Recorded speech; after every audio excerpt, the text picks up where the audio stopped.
शेख हसीना को सजाए मौत। कोर्ट ने कहा जुलाई 2024 हिंसा की मास्टरमाइंड है हसीना। अवामी लीग का कल बांग्लादेश बंद का ऐलान। बांग्लादेश के पूर्व प्रधानमंत्री शेख हसीना को सोमवार को मौत की सजा सुनाई गई है।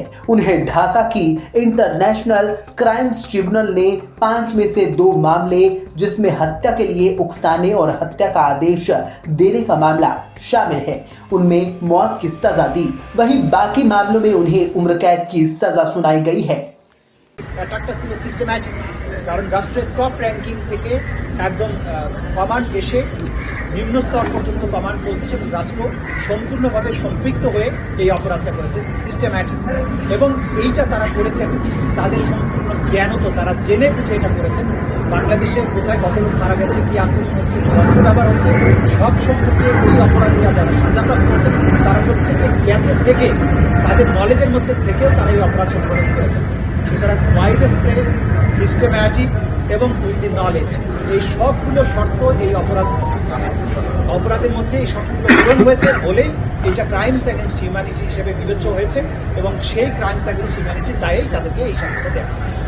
ट्रिब्यूनल ने शेख हसीना को जुलाई 2024 के छात्र आंदोलन के दौरान हुई हत्याओं का मास्टरमाइंड बताया।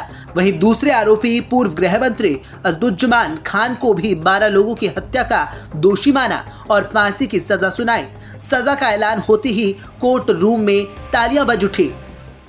इट इज वेरी अनफॉर्चुनेटली ये बहुत ही बुरा हुआ मेरी कंट्री के लिए, मेरे पूरी सोसाइटी के लिए।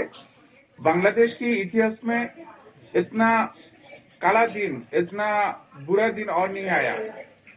बांग्लादेश की 18 करोड़ जनता है, 18 crore peoples are rowing now, they are crying. ये इतना बुरी हुआ कि पूरा जाति आज, पूरा देश आज रो रहा है।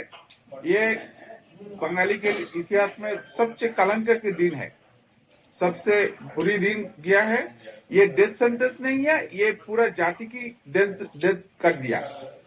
ये यूनुस सरकार ने ये जाति को इतना बुरी हालत कर दिया कि इनका हालत क्या हो जाएगा। यूनुस को और यूनुस को गैंग को जो आसिफ नजरुल जो प्रोसिक्यूशन ये जो किया, ये जो साजिश किया, ये साजिश की खिलाफ पूरा बंगाली जनता, पूरा जाति, पूरे बंगाली कौम आज जाग रहा है, आज इसके खिलाफ आवाज उठा रहा है। ये बांग्लादेश की आप कोना कोना में जाए, आप टेकनाफ से तेतुलिया, सारी दुनिया में, सारी बांग्लादेश में नहीं, सिर्फ मैं अभी जेनेवा ह्यूमन राइट्स कमीशन सामने से बात कर रहा हूँ, Geneva high commission of human rights office के सामने में बात कर रहा हूँ कि इधर जेनेवा में भी जितना ह्यूमन राइट्स एक्टिविटीज, जितना डिप्लोमेट के साथ अभी सुबह मुलाकात हुआ, all the diplomats, all the human rights activities and the international peoples are very denied this death sentences. हालांकि तीसरे आरोपी पूर्व आईजीपी अब्दुल्ला अल ममून को 5 साल की सजा सुनाई गई। ममून हिरासत में हैं और सरकारी गवाह बन चुके हैं। कोर्ट ने हसीना और असदुज्जमान कमाल की प्रॉपर्टी जब्त करने का आदेश दिया है। I am not fully satisfied with the delivery of the judgment because I expected all of the three peoples who are accused, they will be given sentence they will be given punishment to be hanged till the death. But one of them who was former IGP, he was given sentence of 5 years imprisonment. So we at least expect him to be imprisonment until his death. So this is our reaction. We will all of the families of martyrs and injured peoples will go to the higher court and will appeal for this decision. गौरतलब है कि 5 अगस्त 2024 को तख्ता पलट के बाद यानी कि 15 महीने से शेख हसीना और पूर्व गृह मंत्री भारत में रह रही हैं। बहरहाल फैसले के बाद यूनुस सरकार ने भारत सरकार से शेख हसीना को बांग्लादेश को सौंपने की मांग की है।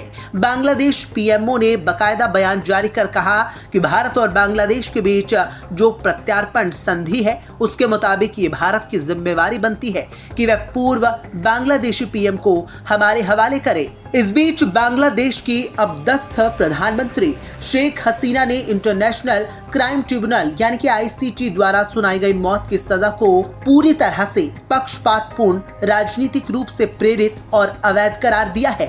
सजा के ऐलान के बाद शेख हसीना ने कहा, ये फैसला एक फर्जी और तथाकथित अदालत का है जिसे कोई जनादेश प्राप्त नहीं है। शेख हसीना की पार्टी बांग्लादेशी अवामी लीग ने फैसले के खिलाफ 18 नवंबर यानी कल देश में बंद का ऐलान कर दिया है। दूसरी ओर फैसले के बाद ढाका में हिंसा भड़क उठी है। इसको लेकर यूनुस सरकार एक्शन मोड में है और विभिन्न जगहों पर सुरक्षा व्यवस्था कड़ी कर दी गई है। बता दें कि बांग्लादेश की अपदस्थ प्रधानमंत्री शेख हसीना को पिछले साल जुलाई में उनकी सरकार के खिलाफ व्यापक विरोध प्रदर्शनों के दौरान किए गए अमानवीय अपराधों के लिए सोमवार को एक विशेष ट्रिब्यूनल द्वारा उनकी गैर मौजूदगी में मौत की सजा सुनाई गई है। महीनों तक चले मुकदमे के बाद अपने फैसले में बांग्लादेश के अंतर्राष्ट्रीय अपराध ट्रिब्यूनल यानी कि आईसीटी ने 78 वर्षीय शेख हसीना को हिंसक दमन का मास्टरमाइंड और प्रमुख सूत्रधार बताया है, जिसमें सैकड़ों प्रदर्शनकारियों की मौत हो गई थी। बांग्लादेश के आईसीटी की ओर से वहां की पूर्व प्रधानमंत्री शेख हसीना को मानवाधिकार के खिलाफ अपराध का दोषी ठहराते हुए फांसी की सजा सुनाए जाने के बाद अब भारत के सामने एक नई चुनौती खड़ी हो गई है। सवाल उठ रहे हैं कि क्या अब अंतर्राष्ट्रीय संधि की वजह से भारत के लिए उन्हें प्रत्यार्पित करना जरूरी हो जाएगा या फिर भारत ऐसा करने के लिए बाध्य नहीं है। अवामी लीग की प्रमुख पिछले 5 अगस्त से बांग्लादेश में छात्रों के हिंसक विरोध के बाद भारत में शरण लिए हुए हैं। Bureau report, PTC news.